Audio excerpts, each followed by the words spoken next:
Alright, so welcome back guys, or welcome to this your first time here. I'm Vision here with Blind Entertainment, bringing you guys another video.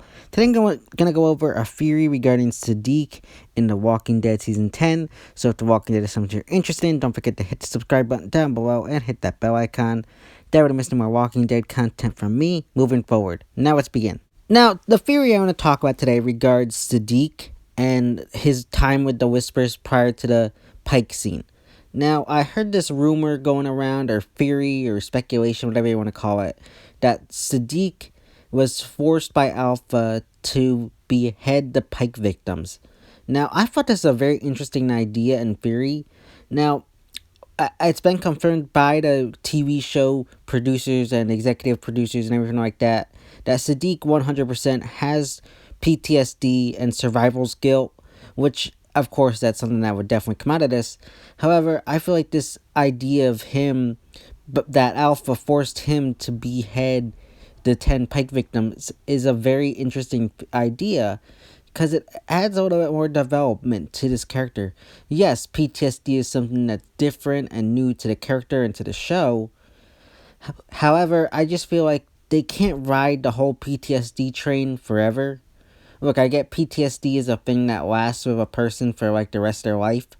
However, on a TV show like The Walking Dead, I feel like there are certain limits that they have to go through and certain time restrictions where you can't just ride the PTSD train for the rest of the show with this character. There has to be more with the character. There has to be more development with the character. So for that reason, I just feel like they have to do something different with the character. Otherwise, it would just be generic, and the PTSD stuff would eventually just kind of fall to the wayside, and it would eventually kind of mean nothing to an extent. And if you look at Siddiq as a character right now, he really doesn't have much going on with him. I mean, yes, he has the PTSD stuff, but what else really is going on with him in the story? I feel like they need to add another layer to his story. So I think that'd be an interesting idea where he's living with the guilt of having to kill these people that he knew, or at least some of them he knew. I think that'd be an interesting storyline.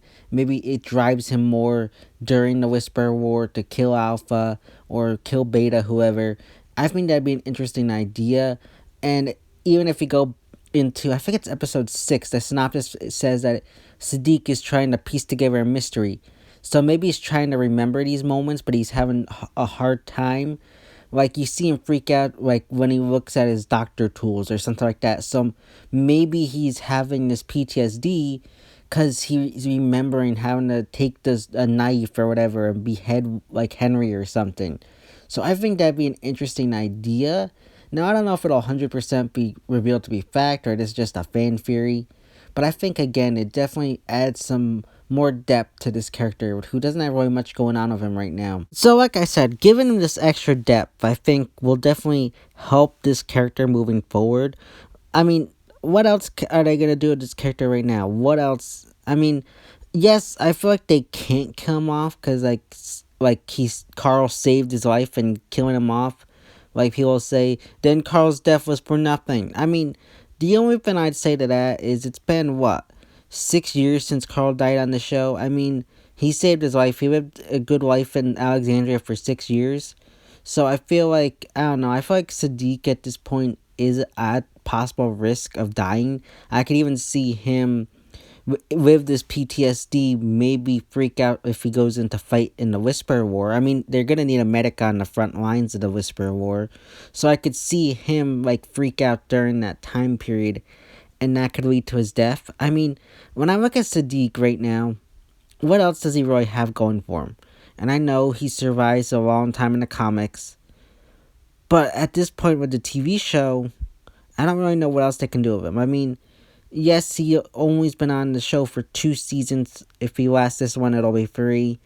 But at the same time, I feel like, again, what are they going to do with him? And I get he has that thing with Rosita and the whole love triangle, quad triangle, whatever it is, that I find stupid. But I feel like at the same time, that also can only go on for so long before it just gets boring and fans don't care. And I feel like Siddiq needs this extra depth to him, because if not, again, he just is just your random character who just has PTSD.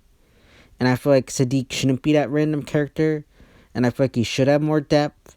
And I hope they go in this direction because I think it definitely helped the character and help the show. But only time will tell what they end up doing with Siddiq. But I think it would definitely help his character out if they go down this route of him having PTSD and struggling to cope with the fact that he had to kill these people.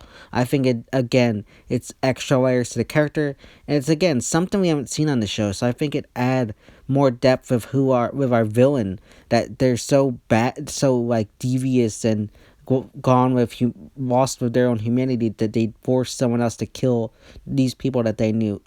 So I think it definitely adds some more layers to both our character of Siddiq and our villains, because it adds more layers to how far they're willing to go to get stuff done. So I think on both sides, our heroes and villains will end up getting more depth and more development due if they adapt this kind of story. So I kind of hope they do, but let me know if your thoughts and opinions on this theory in the comment section down below.